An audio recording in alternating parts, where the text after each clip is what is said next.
Hi everyone, my name is Cynthia. Let's talk books. Today I am here to talk about books number 46 through 50 of all the books that I am reading in 2023.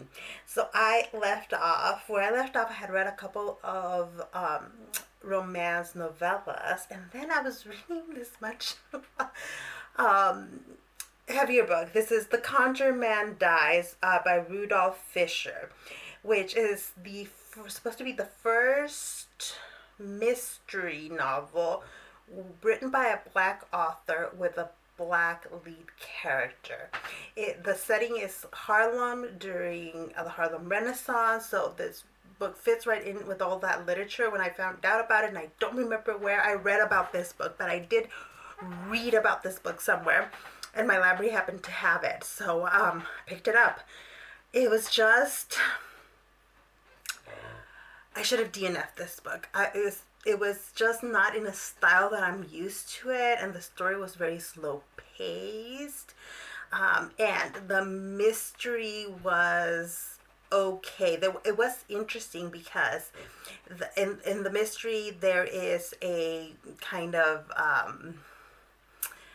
Conjure-Man who people go to read their fortunes and have their cards read to them, and while he's sitting in front of a client, he dies. Who killed him? Why? The police officers and the medical examiner arrive, and the doctor is helping the police officers figure out this murder. And so it's a convoluted plot, and I just was not used to the style. So I'm kind of like, okay, it's one of those books that it's a classic. It has an important place in literary history, but ultimately probably just not for me. After that, I picked up a romance novel, The Grim Reaper's Lawyer by Monique. And this book, I was really, really enjoying it up until it got to the sex parts. And I didn't like those in here. There's not a ton of them, and so it's kind of a slow burn. Uh, and I was mainly attracted to just the premise that this lawyer dies. This happens in chapter 1 of the novel, and then she is recruited by a Grim Reaper to help him get out of a problem he is with his bosses. So it's a kind of a ridiculous premise, but I was really interested. The main character is really great. She's somebody who hated her job as a lawyer for very specific reasons. She was always being assigned to cases that she did not care about, to defend people that were guilty instead of doing the kind of work that she wanted to be doing. And now she's dead because of it. And so she kind of feels like, goodness, I wasted all my life. But she's kind of getting this opportunity after death to kind of work through some of those issues. Enter this Grim Reaper that she falls. Well, he's the hero of the story, who is grumpy. Oh, the grumpiest grump. It's not a Grumpy Sunshine book, because she's not exactly Miss Sunshine, although she's way more sunshiny than he is. But it was a kind of ridiculous, fun premise. I have issues where there is a bit of a gray area of consent, where like there's a sexual act that's being engaged with without a previous discussion, where there should have been a previous discussion about whether this was going to be okay or not, and there's no discussion of it, but both people kind of end up enjoying it. But still, it bothered me that there's not a conversation beforehand, so I'll leave it at that. The next book I read, oh my goodness, this is Brotherless Night by B.V. Ganeshananthan. This book, I listened to the audiobook, and I thought that the audiobook was really well done. It's set in Sri Lanka during the civil war in Sri Lanka, where you have a divided country because of a Muslim ethnic minority and a persecution of the ethnic minority, and then a wave of violence against the ethnic minority leads to severe repression that then leads to groups trying to organize against the government. A lot of it is like what most people would consider like legitimate fighting against oppression, and then lines are crossed into what some people would consider terrorism. And the book explores all of that through the life of this young woman who, when the Civil War breaks out, she is a young woman who is trying to pass her exam so that she can get into med school and have a career as a doctor. She wants to help people. She's got, I think it's 5 brothers. And well, the book is called Brotherless Night, so we kind of go through her relationship with her parents, with her brothers, with the small town she's from, with the city she ends up going to for med school, and we just see her becoming a woman in a place filled with violence and where difficult decisions have to be made, and seeing this young woman navigate those is extremely, extremely heartfelt, and I just loved the way this book was written. I did not know about these wars. These wars were not really resolved until rather recently, although I realize that as I get older, my sense of time and what I consider recent and what is not recent has shifted some.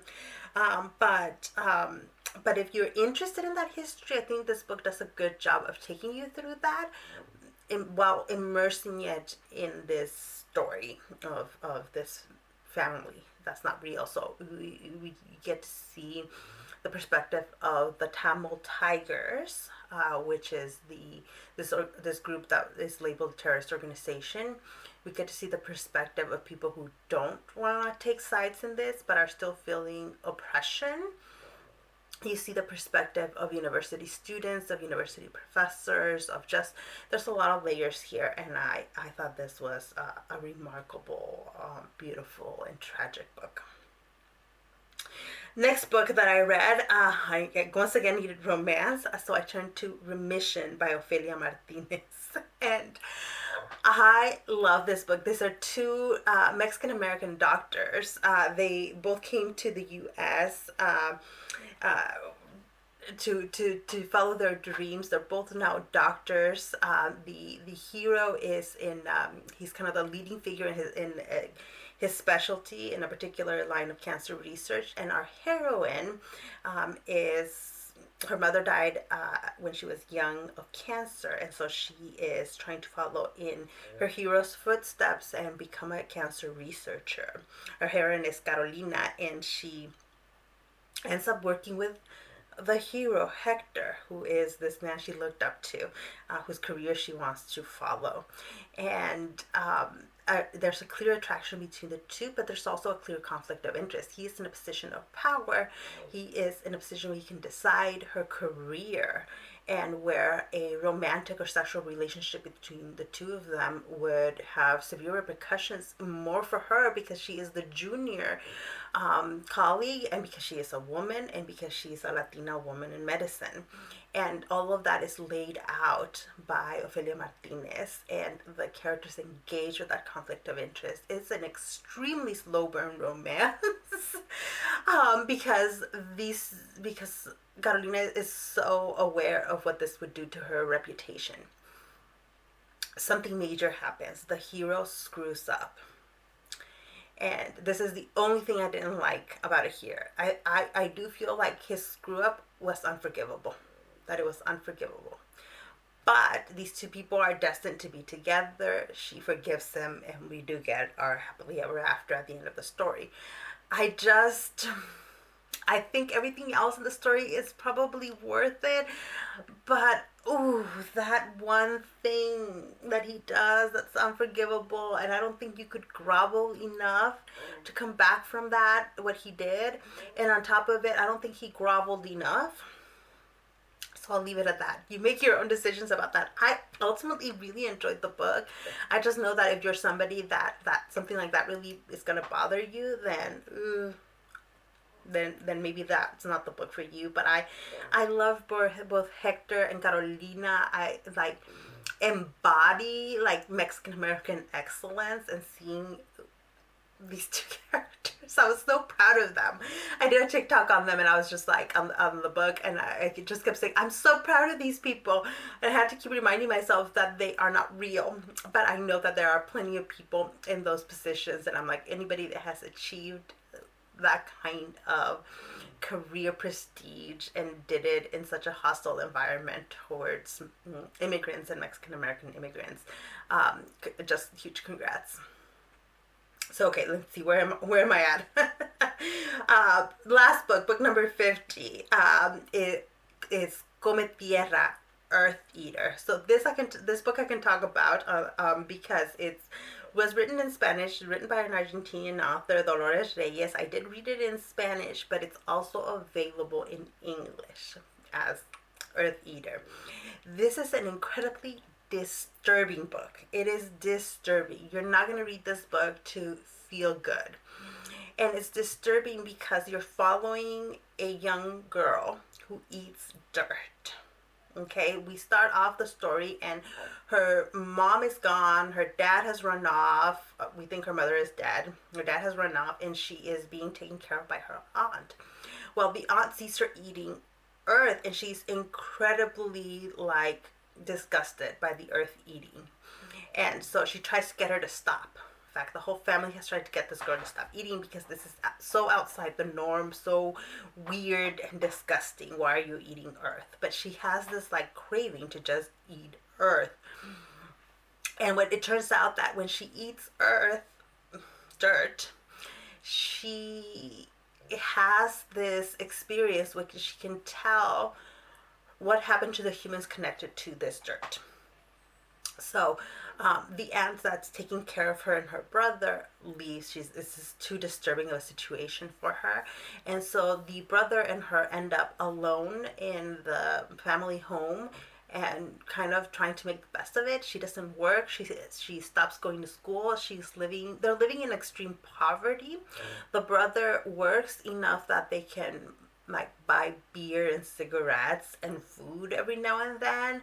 The brother's often having his friends over to play video games. And so this girl's not growing up. She's not having a childhood. She's not getting an education. Nobody is teaching her how to be a woman, a person, nothing. Right? And she has the urge to eat earth. Eventually, people in the community realize that when she eats this earth, she can tell things about the people connected to it. So they start bringing her bottles of earth, containers of earth, and leaving it in her doorstop, in the hopes that she will eat the earth and be able to tell them something about a loved one that has been lost, that is missing. Well, she just tries to ignore all of that until somebody actually knocks on her door and says, I need your help. Please help me find my missing loved one. And she knows, well, I can try to eat the dirt. And then the story shifts into her getting involved in trying to help find some missing girls, some missing women. And it is such a disturbing book. Really disturbing, really subtle and exquisitely disturbing. That I every time I think of this book, I just think disturbing. But it also stays with you because it's so exquisite in the way it's written and described. You are not meant to feel comfortable at any point. When we're getting her perspective, when we're getting the perspective of the family members that are looking for their loved ones, you're not supposed to be comfortable at any point, right? You're not comfortable with our main character, the life she's living, her brother, the friends that she has around them. Even when she's doing good things and she's trying to help these families, it is still incredibly uncomfortable. Because of tons of things that I don't want to give away, but it is so disturbing. Yeah. And I think I'm going to have to reread this book. I think this is one of those books that, okay, I read it in Spanish now. I'll probably reread it when I do that in English, and maybe in Spanish again. I don't know, but I'm going to have to reread this book. It was so disturbing. So those are the next 5 books and the books I've been reading in 2023. I've been a little bit behind and also not posting as regularly. For anybody that's interested, I got COVID for the first time. I got COVID basically the weekend after I submitted grades.